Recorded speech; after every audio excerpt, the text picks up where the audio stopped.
Oke, selamat pagi dan selamat berjumpa kembali dengan teman-teman calon auditor yang kami banggakan.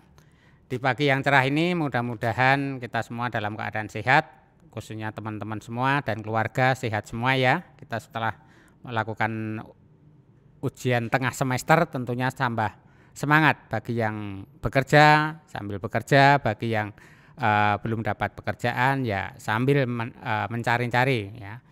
Kuliah audit adalah kuliah yang sangat artinya mendorong kita untuk menjadi seorang calon auditor yang betul-betul punya dedikasi dan integritas sebagai audit. Jadi di pertemuan-pertemuan sebelumnya kita sudah diskusi banyak tentang audit ya. Hari ini kita akan menyampaikan tentang materialitas, risiko dan strategi audit awal. Ya, jadi seorang auditor harus tahu sebenarnya unsur dari materialitas, kemudian risiko dan strategi audit itu seperti apa. Nah, itu ada beberapa konsep yang harus kita lihat ya dari sisi materialitas. Oke, apa sih sebenarnya yang dikatakan unsur materialitas di dalam audit? Nah, ini kalau kita lihat bisa saja sebenarnya ya itu hanya mengatakan bahwa dalam audit itu kita mengenal adanya besaran penghilang atau yang katakan salah saji informasi akuntansi. Itu yang disebut materialitas. Itu besar atau tidak? Material atau tidak? Jadi besarnya kehilangan atau salah saji di dalam informasi akuntansi. Itu yang disebut materialitas atau kata unsurnya material atau tidak. Nah, apa sih sebenarnya yang menyebabkan ya unsur materialitas itu? Salah satunya adalah jumlah. Jumlahnya besar atau tidak? Ya, kalau diukur angka, angkanya itu besar atau tidak. Kemudian keadaan, ya, keadaan juga berpengaruh itu, dapat mempengaruhi. Ya, keadaan apa? Transaksinya bagaimana, ya. Kemudian waktu juga mempengaruhi terhadap tingkat materialitas itu ya. Kemudian secara individu dan jenisnya itu beberapa yang bisa mempengaruhi materialitas.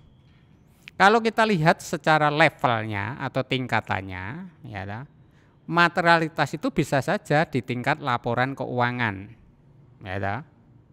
Jadi secara keseluruhan ya, materialitas itu terjadi di tingkat laporan keuangan. Misalnya pendapat auditor atas kewajaran laporan keuangan sebagai suatu keseluruhan. Nah itu akan ada ukurannya. Pendapatnya wajar. Kalau toh ada kesalahan ya, itu mungkin tidak material dikatakan. Secara keseluruhan dari laporan keuangan maka dikasih pendapat wajar. Tapi bisa juga tingkat materialitas pada level akun atau perkiraan ya. Jadi auditor ya setelah melakukan pengujian menemukan sesuatu tingkat kesalahan atau salah saji pada akun itu material atau tidak. Contoh ya, kalau tadi laporan keuangannya dari kas sampai laba rugi ini tingkat akun. Misalnya akun penjualan. Akun penjualan itu ada kesalahan atau salah saji. Itu material enggak dibanding jumlah penjualan gitu loh. Itu kalau tingkat di akun. Bisa juga di kas, mengaudit kas. Ada salah saji di kas. Itu material enggak dibandingkan jumlah saldo kas yang ada. Nah, itu. Jadi kalau bicarakan level, itu ada level di laporan keuangan dan level di akun. Ya, kemudian salah saji dapat disebabkan, bisa saja ya, salah saji itu penyebabnya banyak. Ya, kalau tadi material atau tidak, kesalahan itu bisa saja kesalahan penerapan prinsip akuntansi berlaku umum atau SAK-nya. Jangan-jangan salah menerapkannya ya, di dalam misalnya metode penyusutan, penerapan sistem akuntansi kasnya dan seterusnya. Atau menyimpang dari fakta. Lah ini beda lagi ya. Salah saji itu menyimpang dari fakta. Ya, berarti ini ada penyesatan. Beda juga bisa saja menghilangkan informasi yang diperlukan. Nah ini disengaja ini. Menghilangkan informasi yang diperlukan. Ini bisa menyebabkan salah saji. Bagaimana mengukur unsur materialitas di dalam laporan keuangan? Nah, bisa saja menggunakan tadi pedoman kuantitatif, ya dah. Bisa saja 5% sampai 10% dari laba bersih ini sebagai pedoman kuantitatif. Oh, dianggap material ketika ada kesalahan di atas 10% dari laba bersih. Berarti apa? Ini dari total laporan keuangan. Bisa juga menggunakan misalnya ring 0,5% sampai 1% dari total aktiva. Berarti ini kelompok, ya. Jadi kalau kesalahan di atas 1% dari total aktiva dianggap material. Atau salah saji sih di atas 1% dari total aktiva dianggap material. Bisa juga menggunakan 1% dari ekuitas atau modal perusahaan. 1% di atas 1%. Ya, itu dianggap material. Bisa juga 0,5 sampai 1%, misalnya dari pendapatan kotor. Jadi banyak sekali lah ukuran kuantitas untuk pedoman menunjukkan bahwa jumlah salah saji itu material atau tidak, kawan-kawan ya. Itu yang harus. Apakah ada standar yang baku, Pak? Ya, ini normatif saja ya, untuk mengukur secara material itu normatif. Nah, kalau kita lihat materialitas pada level akun atau saldo akun, bisa saja ya salah saji minimum yang boleh ada dalam suatu saldo akun dipertimbangkan agar saldo dapat dinyatakan wajar. Ya tadi berapa persen, ya toleransinya seberapa, ya itu bisa dilakukan. Nah, sekarang bagaimana hubungan antara materialitas dengan bukti audit? Nah, teman-teman harus tahu. Semakin besar jumlah akun, ya, semakin besar jumlah akun, bisa juga semakin banyak jumlah bukti audit yang diperlukan. Ya. Jadi kalau akunnya banyak, maka di situ, ya, bukti auditnya diperlukan lebih banyak. Semakin kecil level materialitasnya, ya. Kalau level tingkat materialnya kecil, semakin banyak jumlah bukti audit yang diperlukan. Ya. Untuk mengukur materialitas supaya kecil, maka bukti auditnya harus banyak. Intinya begitu. Jadi auditor harus bisa supaya materialitas atau tingkat salah sajinya itu bisa diukur seminimal mungkin, bukti auditnya kumpulkan sebanyak mungkin. Itu ya teman-teman ya. Nah, sekarang kalau bicara risiko audit. Ya, apa sih risiko audit?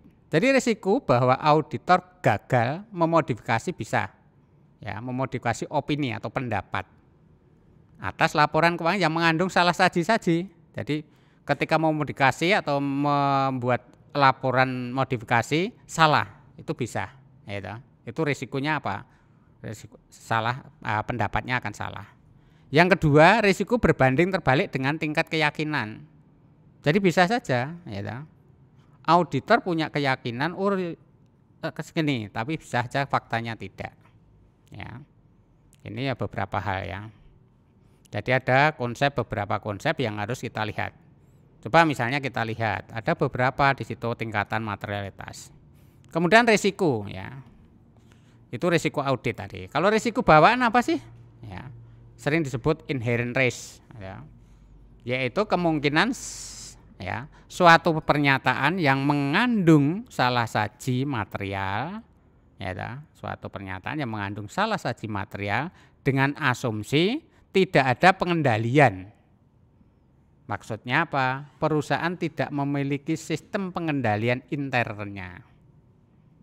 Ya, satu, mempunyai efek yang pervasif, dan yang kedua punya efek yang secara khusus atau spesifik. Itu kalau perusahaan itu di situ ada salah saji dengan asumsi tidak ada pengendalian, ya. Apa yang dimaksud pervasif? Yaitu pengaruh terhadap seluruh pernyataan atau asersi terhadap banyaknya akun. Nah, kalau tidak punya SPI ya jelas bisa saja itu terjadi. Misalnya profit relatif terhadap industrinya berapa, sensitivitas usaha akibat faktor ekonomi bagaimana, masalah kelangsungan usahanya bagaimana. Nah, ini banyak sekali ya pernyataan-pernyataan yang dilakukan. Teman-teman semua, jadi kalau kita berbicara tentang tadi persuasif, kemudian yang spesifik, hanya berpengaruh pada asersi akun saja, misalnya kesulitan untuk mengaudit akun atas transaksi. Kalau tidak punya SPI memang agak sulit, ya toh. Dokumennya kadang tidak lengkap kadang tidak jelas. Makanya kesulitan untuk mengaudit rekening atas transaksi itu kalau SPI-nya tidak ada. Kemudian apa? Isu akuntansi yang membingungkan karena tidak ada SPI, informasinya itu sering membingungkan. Fakta dasarnya itu membingungkan. Yang berikutnya kerawanan terjadinya penggelapan. Jelas suatu perusahaan, ya, auditor sudah bisa memprediksi teman-teman, kalau tidak memiliki sistem pengendalian internal, maka akan terjadi penggelapan atau kerawanan penggelapan atau penyimpangan. Ada saja kalau tidak dilaksanakan dengan konsisten, itu juga akan terjadi kerawanan penggelapan. Ya. Yang berikutnya juga berpengaruh terhadap kompleksitas perhitungan karena tidak ada SPI. Tingginya tingkat pertimbangan yang terkait dengan pernyataan karena tidak ada SPI membuat pertimbangan yang cukup tinggi. Jenis, sebab, dan jumlah salah saji yang ditemukan audit tahun lalu cukup banyak. Itulah beberapa hal yang mempengaruhi terhadap spesifik pengendalian. Nah, lantas bagaimana cara mengevaluasi faktor-faktor terhadap inherent risk tadi dengan cara memahami, ya. Nah, jadi kita sebagai auditor teman-teman harus mau memahami dan mampu memahami, ya, supaya tidak terjadi risiko, ya, yang tinggi tadi. Maka pertama harus memahami siklus bisnis di dalam perusahaan yang kita audit. Satu misalnya tentang manajemennya, tentang tujuan manajemennya, tentang sumber daya perusahaan. Ya, sumber daya itu bisa modal, bisa SDM, nah itu kita harus tahu. Yang berikutnya tentang produk yang dihasilkan, ya, pasarnya bagaimana, pelanggannya siapa, pesaingnya siapa. Lah auditor sampai ke situ cara memotretnya, ya. Namanya kita memahami siklus bisnisnya. Proses inti dalam usaha itu apa? Kemudian hasilnya proses inti itu apa? Nah, keputusan pendanaan dan investasi dari mana? Itu harus kita pelajari juga. Itulah sebagai auditor, teman-teman. Nah, kita lanjut kepada risiko kontrol atau risiko pengawasan. Bagaimana risiko salah saji ini? Material dalam asersi tidak dapat dicegah atau ditemukan secara tepat waktu oleh pengendalian internal secara keseluruhan. Inilah sebenarnya risiko pengawasan seperti itu. Yang kedua, ya, fungsi efektivitas pengendalian internal tidak maksimal. Pengendalian internal efektif akan mengurangi risiko pengawasan. Jadi kalau ada pengendalian internal yang efektif, maka risiko pengawasannya sedikit atau turun. Pengendalian internal kurang efektif akan menambah risiko pengawasan atau risiko kontrol yang cukup tinggi. Jadi ibarat kalau kita, ya, sebagai auditor, kalau perusahaan sudah punya SPI yang bagus, maka tidak perlu mengawasi dengan berlebihan. Gitu. Kalau sekarang istilahnya pengawasan, orang mengatakan di zaman sekarang CCTV. CCTV itu alat atau bagian dari pengawasan secara fisik, ya. Itu bisa untuk membantu sedikit, ya. Tapi dalam proses audit pengawasan sistem tidak bisa dilakukan oleh CCTV, ya. Itu kalau di dalam CCTV hanya memantau aktivitasnya. Itu.